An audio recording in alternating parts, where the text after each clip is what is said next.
There's this one person we haven't spoken about at all tonight that we might give some attention to now. That person is a guy called David Seymour. We haven't spoken about him tonight, have we? Don't think we have. It's so hard to keep track of. Yeah. All right. Let's have a look at this. What I haven't done, which I want to do, is where is he? And look, I know this is easy to find out, but I've just sort of run out of time today. I want to know more about where Seymour was speaking in the UK when he made these comments. What is the name of the man sitting next to him? What are their politics like? That's the work I'm going to do tomorrow. Because the comments that he made at this place, is that the most important thing, or was it the place that he was speaking at? So anyway, Mr. Seymour loves smokers because he sees them as a bag of cash who will never have to get their pensions, and they pay lots of tax. Deputy Prime Minister David Seymour is doubling down after telling a London audience that smokers are fiscal heroes earlier this month because they pay lots of tax and die early. But opponents say smoking-related deaths are no joke. Senior political... That's the acting Prime Minister. He loves smokers because they pay lots of tax and die early. That's the acting Prime Minister. Reporter Benedict Collins has more. While smoking kills thousands of Kiwis every year, our Deputy Prime Minister told a UK audience there's a good side. Smokers are fiscal heroes. Like, if you want to save your country's balance sheet, light up, because, you know, lots of excise tax, no pension. I mean... Fiscal heroes, Chewie. Fiscal heroes is how he considers smokers. Now, many are going to say he's telling a joke, but he's not. He might be telling a joke, but he also believes it. You know, Chewie will tell you about comedy on stage. The best kind of comedy, not that this is the best kind of comedy, comes from truth. He's telling a joke, but he believes it because he doubles down on it. Excise tax, no pension. I mean, you're a hero. His remarks appalling others. It's horrific. I've met people and families who are seeing their loved one unable to breathe in their final days or losing limbs. It is not a quick death, and it is incredibly expensive. Today, David Seymour wasn't backing down. Were your comments about smokers up in the UK, were they in poor taste? No, because they're true. And the fact is, if you smoke cigarettes, you pay a lot of tax and you get less superannuation. People now believe that we should be guided by taste rather than truth. We're not going to have much good debate in this world. But a lot of New Zealanders, they have pretty grisly deaths from smoking-related diseases. And here you've got the Deputy Prime Minister of New Zealand calling them fiscal heroes. Well, one of the consequences of people smoking is that they leave more money in the government's coffers. Now, it's a pretty grisly choice, but that doesn't mean we shouldn't have people who are prepared to put the facts out there. The idea that it's somehow amusing to talk about death and addiction as being great ways to generate revenue for the government is just puerile. His cabinet colleagues were out and about today. What do they make of it? His cabinet colleagues were out and about today, running as far as they humanly could away from anything that David Seymour actually said. Now, just remember, I'm going to show you something shortly. He says it was not in poor taste because it was true. I don't think the idea about the excise tax that smokers put into the economy was the bit that people were talking about, the poor taste. It was basically celebrating them as a piggy bank. That was the bit. Calling them fiscal heroes. It was the terminology of calling them heroes to your neoliberal plan that was in poor taste, not the fact about the excise tax that smokers put into the economy. So anyway, Nikki No Boats and her mate, Erica No Lunches, want to respond. I presume they were a joke. I'll leave David Seymour to explain his own jokes. He also told the audience his government was right to shoot down Labour's smoke-free generation law, which would have stopped those born from 2009 onwards from buying smokes. You would never be able to buy cigarettes in New Zealand because the age would go up every year. It was quite evil in a way. So evil? Stopping people from smoking is evil. Now, he's about to walk that back. He's going to walk back the word evil, but he's not going to walk back the more important part. So of the two things, the saying it was right to walk it back or calling it evil, what's better for society? Well, actually acknowledging you made a mistake and walking it back? No, he's not going to walk that back, but he will walk back using the word evil.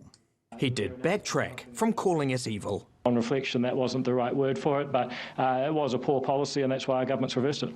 He's let us see what the government really thinks, that they value smokers for their taxes, but don't care about those people's health. Yep. Opponents call it callous. The government calls it facts. Benedict Collins, One News. Chewie, I have got another clip to play in this little montage we're doing, but you, sir, have every opportunity right now to respond to David Seymour calling smokers fiscal heroes and calling Labour's world-class, world-leading smoke-free 2025 first evil, and then going, well, maybe evil's not the right word, but it was bad legislation, so we repealed it. Sir, yours. David Seymour is a snarky dweeb, and the only reason that he keeps on getting away with this is that he believes it with all of his heart that he's not a snarky dweeb. It's always a binary thing with him, right?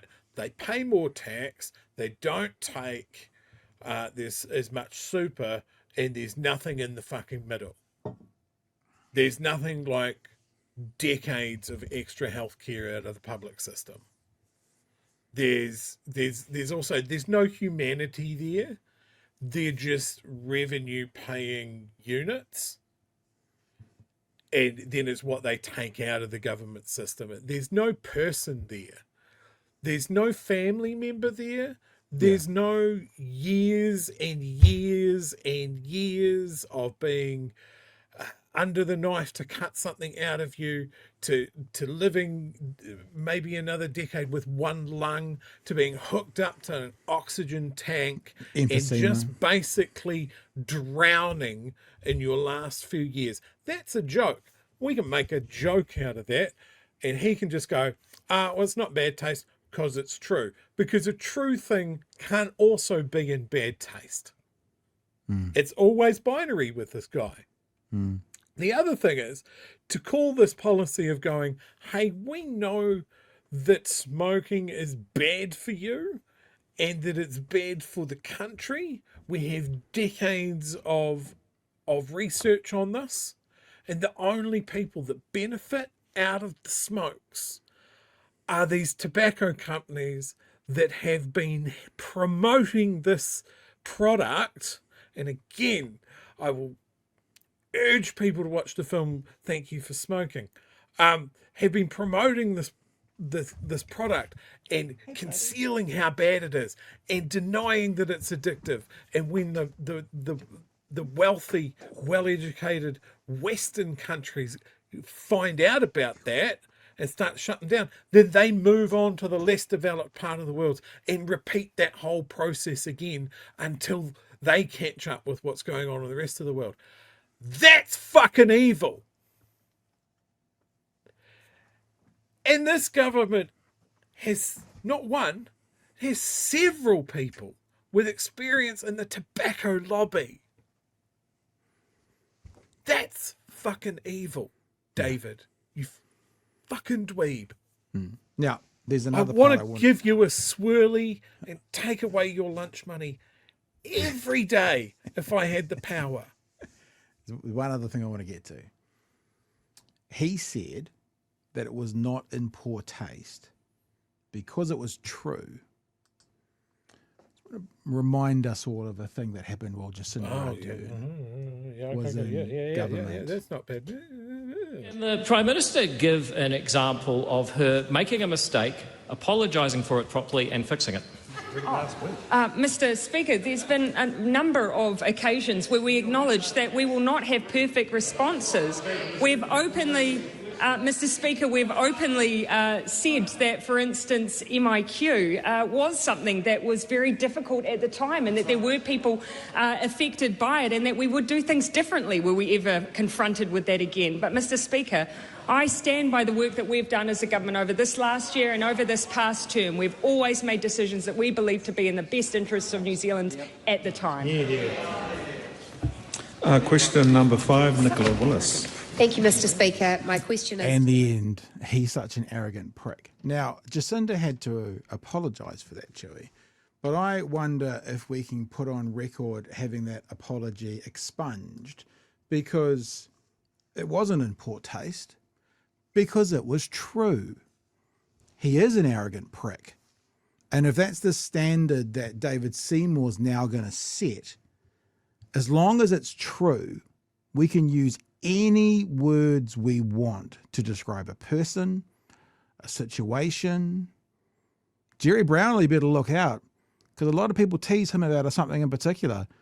But as long as it's true what people say to him, David Seymour's got to stand for it. You know what I'm saying? This is the standard that David Seymour is thinking as the acting Prime Minister is acceptable. As long as it's true, it doesn't matter the words we use. I don't think you want to open up that can of worms, Rimmer. It's between me and you. It's true, Chewie. He looks a lot like Rimmer. It's true. I've heard that. I've heard several things that, God, I wish there was a provable metric. Like you could send a blood test away and go, yes, Mr. Seymour, your results are, yes, you are it's true. For being What an Dan, arrogant dick. what Dan And says a is true. snarky dweeb. Yep, it's And, true. We've put Nicola you Nobots. in this. We've put this in a program for you to be clinically bullied for the rest of your life. It's the only way that we can hold that in check and improve everybody else's quality of life. Not yours, not your quality of life, everybody else's.